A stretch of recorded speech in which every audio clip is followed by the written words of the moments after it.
Did I go the wrong way?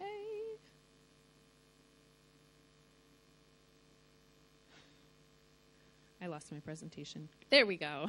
We're back. Technical difficulties. Okay, so here is the pre-writing process. 3 things that we want to do. We want to plan, set goals, and organize. In planning, you need to think about what are the deadlines, the timing. If you're looking at a scholarship application, when is it due? If you're looking to submit a piece of writing so that you can present at a conference, when does that need to be sent to the editors? Look at the timing and the deadlines. This is way up at the top. One of the very first things, we need to know the timing. When is it going to be due? When is the deadline? Then examine all of the requirements and necessary steps. Does it need to have an abstract? How long must it be? Is there a word count? Do I need to write in a certain style? Does it need to be APA? What kind of extra materials do they need? We need all of the information for everything that's required so that we understand the outcome. This is, again, part of our clear thinking. We need to have all of the details about what is the end goal. Where do I want to publish this? What kind of article are they looking for? Do they want something that's very long, or do they not publish anything that's very long, so I should make sure that my writing is shorter and succinct? This is all of the information that we need in order to be prepared for when we start to write. Setting goals. Carefully select your topic or consider your writing prompt. If we're looking at a scholarship application, there may be 1 or 2 different questions that you can address. Sometimes they give 2 options.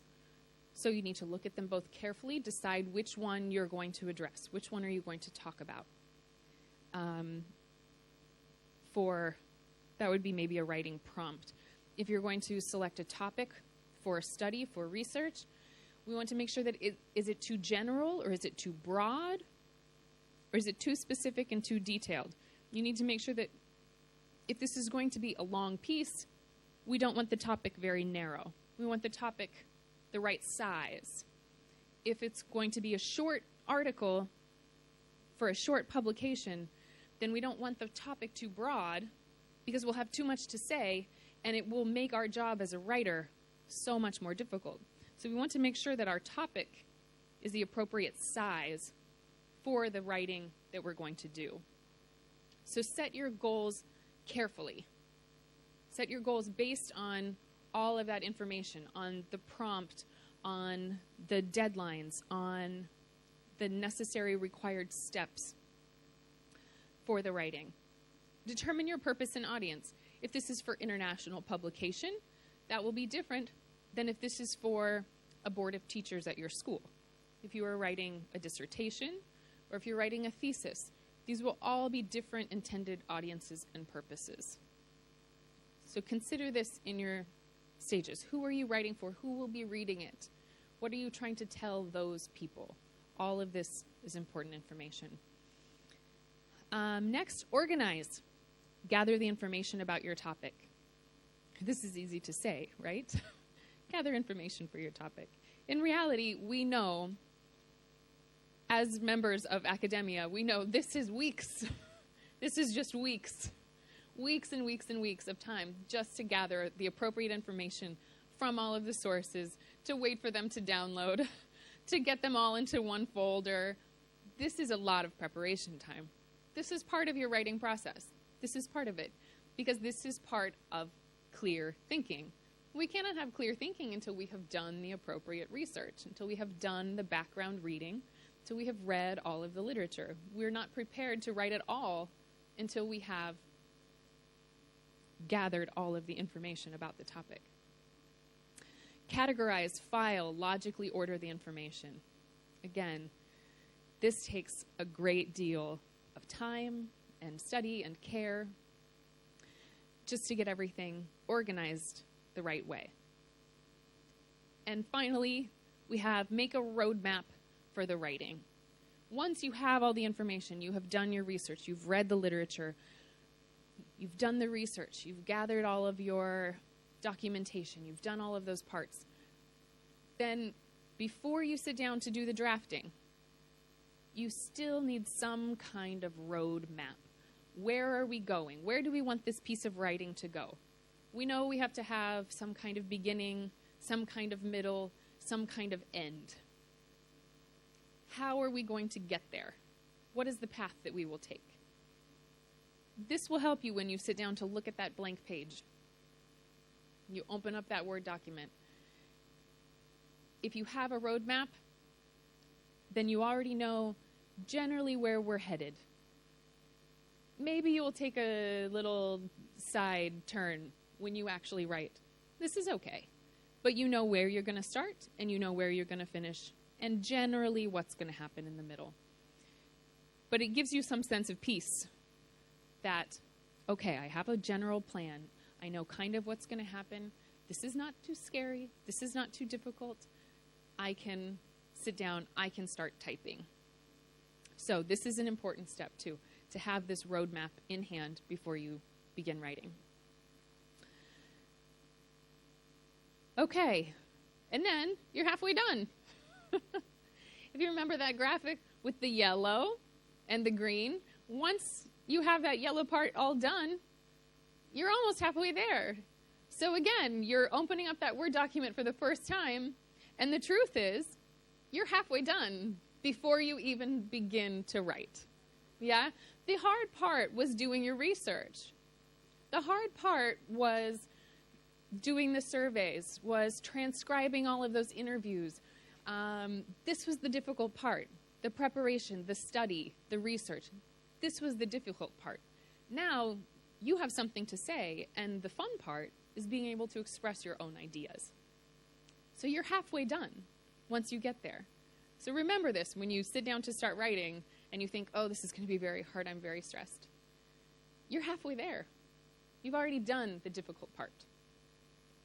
So here are some good suggestions. Be active in this pre-writing stage. Don't think about it like, oh, I'm just procrastinating, I'm just putting it off and putting it off and putting it off. I don't want to do it yet. Be active. Use this stage and use the time wisely. Here are some good verbs from this chart. Identify, engage, explore, select, narrow, know, determine,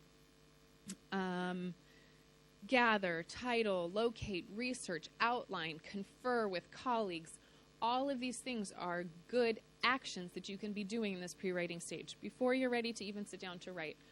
All of these parts of the process are equally important to being able to write well in English, being able to use a period and a comma.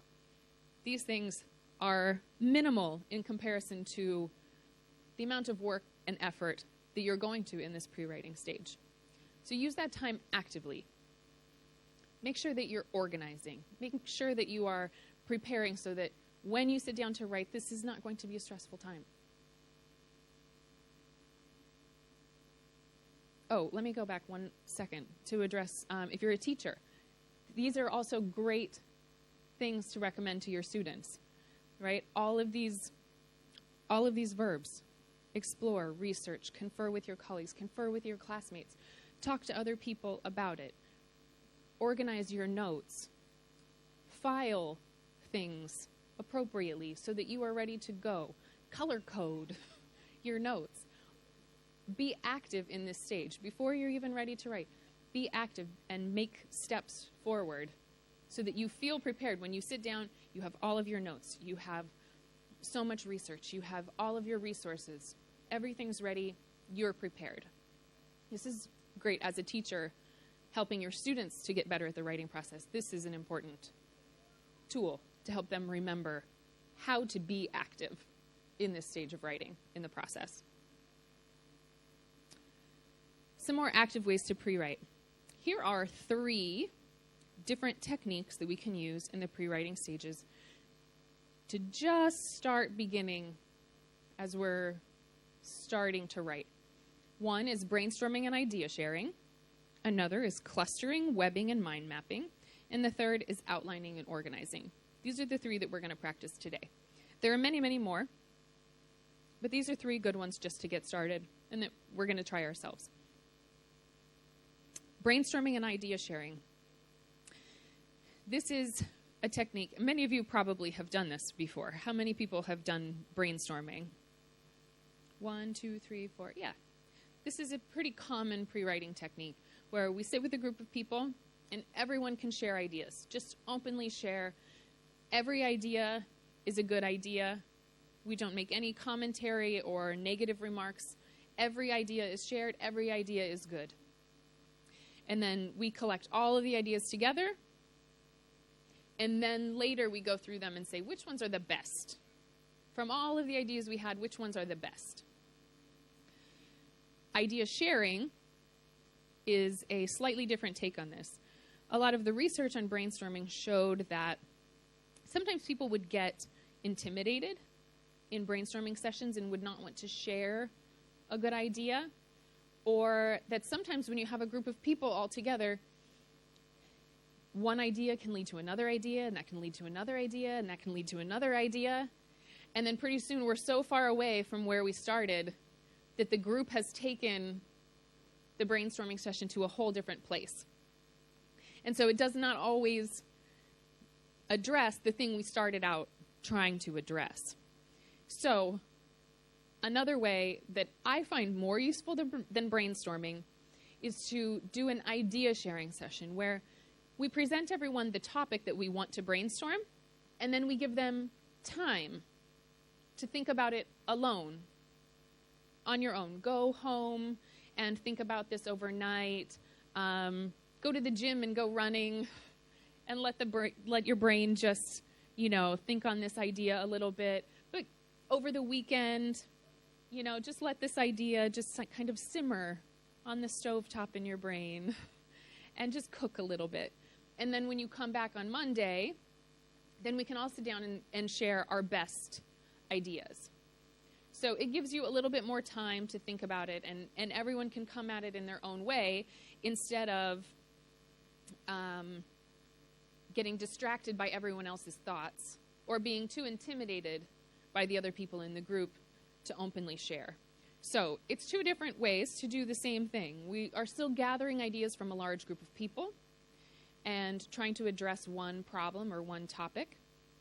But one is right on the spot, and the other one gives everybody a little bit more time to think carefully about it. So in both cases, we share ideas openly and freely, and in both cases, we collect all the ideas without judgment. We don't put any negative, we don't say, oh, this is a bad idea, it won't work. We just accept all of the ideas, and then we move on from there with deciding how we're going to incorporate that into the writing or not incorporate it into the writing. But there's no negative or positive about it. It's just sharing. The next way is clustering, webbing, and mind mapping. We're going to categorize and group ideas together. We're going to examine relationships between ideas. So this is taking all of that crazy stuff that's swirling around in your brain about your research.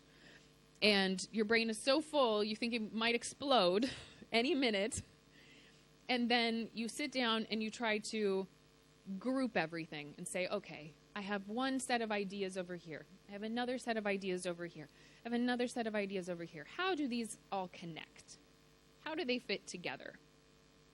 So, clustering, webbing, and mind mapping are 3 different ways to do that, to achieve that connections, making those connections, and finding out how all of these ideas are related to each other. This can be the most important step in the whole process of writing something, because this is how you find out what you really want to say sometimes. And then the last one is outlining and organizing. So this is how we're going to structure the piece of writing. So this may be detailed or not detailed, depending on the kind of writing you're doing. If it's for international publication, you may be submitting to a publication that already has a very clear outline for how their articles should be published. We want a methods section, we want it this long, we want graphics, we want this many. There may be very detailed lists structure ready to go, so you need to just fit your ideas into that structure.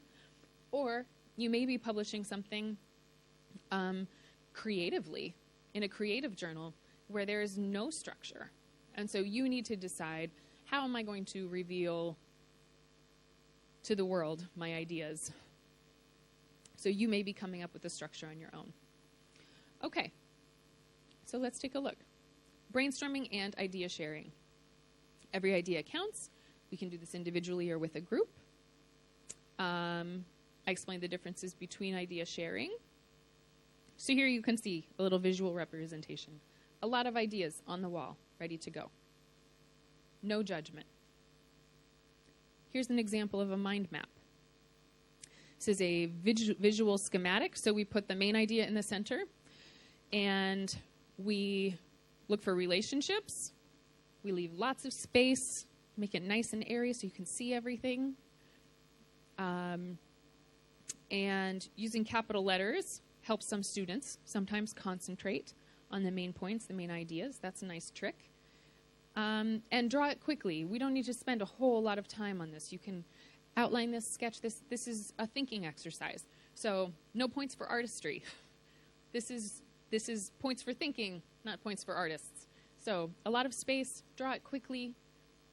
We want to know about the relationships. We don't need it to be a beautiful map. We just need it to show us the relationships and to demonstrate your thinking. 2 other points for teachers.